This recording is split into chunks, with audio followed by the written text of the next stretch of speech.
మనకు ఒక జబ్బు వస్తుందండి. కోవిడ్ కన్నా ప్రమాదమైన జబ్బు అండి అది. కోవిడ్ కన్నా ప్రమాదమైన జబ్బు అది. ఆ జబ్బు పేరేంటో తెలుసా? గట్టిగా చెప్పండి. అలక. అలుగుతాం, ఇంట్లో పడుకుంటాం. నష్టపోయేది ఎవరు? ఆంధ్ర రాష్ట్ర ప్రజలు. మన 5 సంవత్సరాలు నరకం అనుభవించాం. 5 సంవత్సరాలు కేసులు పెట్టించుకున్నాం. ఇక్కడ ఉన్న వాళ్ళు చేతులు పైకెత్తండి. గత 5 సంవత్సరాల్లో ఎవరిపైన అయితే కేసులు పడినాయి ఒకసారి చేతులు పైకెత్తండి. సగం పైన ఉన్నారు. చేతుల కింద పెట్టండి. అటెంప్ట్ టు మర్డర్ చేతుల కింద పెట్టండి స్వామి. ప్రశ్న అడగలేదు ఇంకా. అటెంప్ట్ టు మర్డర్ కేసు ఉన్నవారు చేతుల పైకెత్తండి. ఓకే. ఎస్సీ ఎస్టీ చేతులు దింపండి. ఎస్సీ ఆగండి పని ఇంకా చెప్పలేదు. రాజుగారు ఆగండి, ఒక 2 నిమిషాలు ఓపిక పెట్టండి. రెడీగా ఉన్నాం. ఎస్సీ ఎస్టీ కేసు పడిన వాళ్ళు చేతులు పైకెత్తండి. ఎన్ని ఇబ్బందులు ఎదుర్కొన్నాం. రాజుగారు ఎంఎస్ రాజుగారి పైన, మన హోంమంత్రి అనిత గారి పైన, ఆనాడు దళితులకు జరుగుతున్న అన్యాయం పైన పోరాడినందుకు వాళ్ళపైనే ఎస్సీ ఎస్టీ కేసులు పెట్టే రోజులు. ఎంత అన్యాయం చూడండి. అంటే అలక వల్ల మనం ఎంత నష్టపోతామో మనందరూ ఒక్కసారి గుర్తుపెట్టుకోవాలి. సో అలిగేదానికి లేదు. ఇది మన పార్టీ. మనం అనుకున్నన్ని జరగపోవచ్చు, కానీ పోరాడాలి. నేను ఇప్పుడు కూడా పోరాడతాను. పెద్దలు తెలుసు పల్లా గారికి. అహర్నిశలు పార్టీలో పోరాడతా. మార్పు తీసుకొచ్చడానికి పోరాడతా. నేను ఏది వదిలిపెట్టాను. అట్లనే మీరు మాట్లాడాలి. 4 గోడల మధ్యలో డిస్కషన్ జరగాలి. బయటికి వెళ్ళినప్పుడు ఒకే నినాదం పైన ఉండాలి. అది జై తెలుగుదేశం, చంద్రబాబు నాయుడు గారి నాయకత్వం వర్ధిల్లాలి. మనం చూసాం గుజరాత్లో 30 ఏళ్ళు ఒకే ప్రభుత్వం నడుస్తుంది. మధ్యప్రదేశ్లో ఒకే ప్రభుత్వం నడుస్తుంది. ఒరిస్సాలో కూడా మొన్నటి వరకు ఒకే ప్రభుత్వం నడిచింది. ఎంత అద్భుతంగా అభివృద్ధి చేసుకుని వాళ్ళు ముందరికి వెళ్తున్నారు. ఇది నాకు అన్న సమానమైన పవనన్న కూడా పదే పదే చెప్తున్నారు. కనీసం 15 సంవత్సరాలు కూటమి ప్రభుత్వ అధికారులు ఉండాలి. కలిసికట్టుగా మన రాష్ట్రాన్ని అభివృద్ధి చేసుకోవాలని ఆయన కూడా చెప్తున్నారు. కలిసికట్టుగా 3 పార్టీలు మనందరం ముందరికి వెళ్ళాలని ఈ సభాముఖంగా కోరుతున్నాం. కూటమి అన్నప్పుడు 3 పార్టీల కలయిక. తెలుగుదేశం పార్టీ ఉంది, జనసేన పార్టీ ఉంది, భారతీయ జనతా పార్టీ ఉంది. ఈ కలయిక అన్నప్పుడు చిన్న చిన్న సమస్యలు ఉంటాయి, విభేదాలు వస్తాయి. కాదని నేను అనట్లా.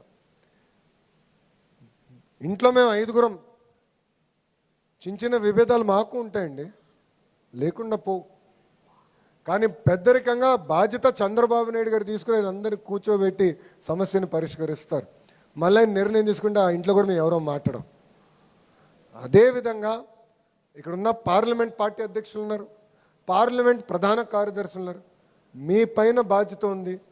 కూటమిలో వస్తున్న చిన్న చిన్న సమస్యలు, విభేదాలు ఏమున్నా కూడా వాళ్ళ పార్టీ నాయకుల్ని పిలవాలి, కూర్చోబెట్టాలి. ఆ సమస్యలు మీరు పరిష్కరించాలి. మీరు చేయని అంటే మీతో కొన్ని సమస్యలు అన్నీ మీరు చేయలేకపోవచ్చు. జోనల్ కోఆర్డినేటర్ ఉన్నారు, రాష్ట్ర పార్టీ అధ్యక్షులు ఉన్నారు. దాని తర్వాత నేను కూడా ఇన్వాల్వ్ అవుతా. కానీ మనకి విడాకులు లేవు, క్రాస్ ఫైర్ లేవు. కలిసికట్టుగా ముందరికి వెళ్ళాలని ఈ సభాముఖం ఇక్కడ ఉన్న మిమ్మల్ని అందరు నేను కోరుతున్నాం. మనందరం కూడా అప్రమత్తంగా ఉండాలి.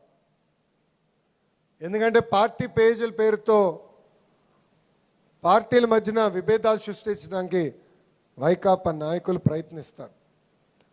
ఆవేశం అవసరంలా ఓర్పు సహనంతో ఆలోచించి మనందరం నిర్ణయం తీసుకోవాలి. అప్పుడే సరైన నిర్ణయం మనందరం తీసుకోగలుగుతాం. ఇక్కడున్న మిమ్మల్ని అందరూ విషయం కోరుతున్నా. 175 నియోజకవర్గాల నుంచి ఇక్కడ ప్రతినిధులు ఉన్నారు. పార్లమెంట్ కమిటీలో మీరందరూ ఉన్నారు.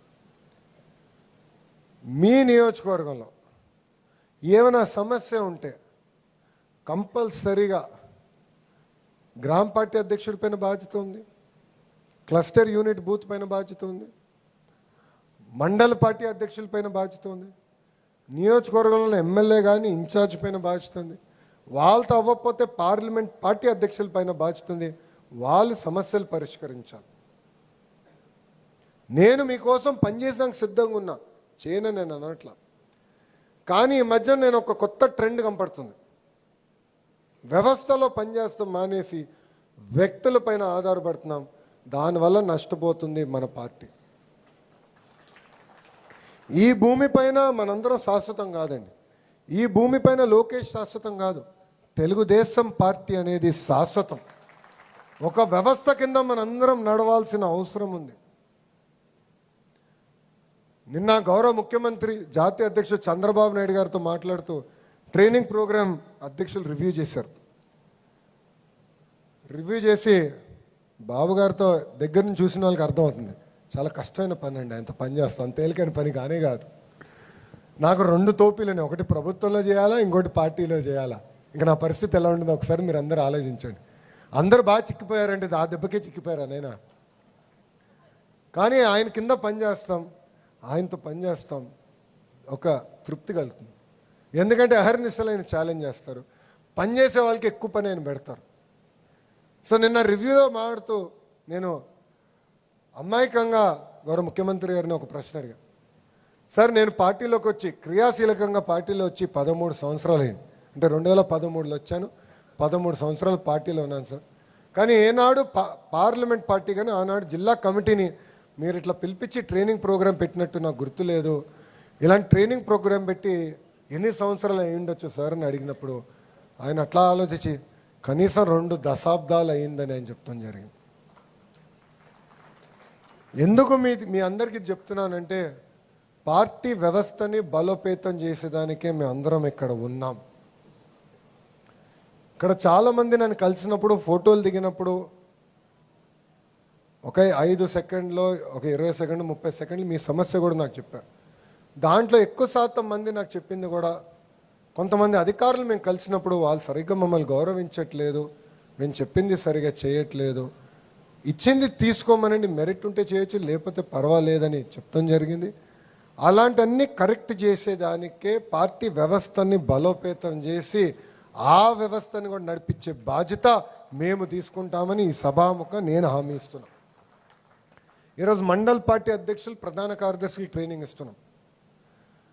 క్లస్టర్ యూనిట్ కూడా ట్రైనింగ్ ఈ కార్యాలయంకి పిలుస్తాం.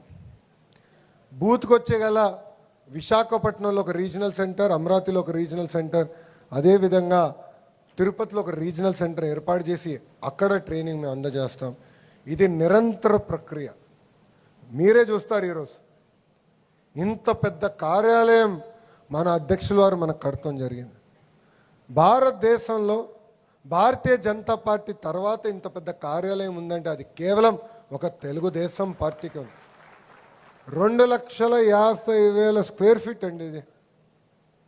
చిరంజీవి గారు మనం అంటున్నారు, సార్ బిల్డింగ్ చిన్నగా ఉంది, ట్రైనింగ్ ఇక్కడ చేయగలుగుతామా అంటే నేను అవుతాను, ఇక్కడ చేయలేకపోతే ఇంకెక్కడ చేయలేం గురువుగారు, మనం దీనికన్నా పెద్ద కార్యాలయం ఉండదు.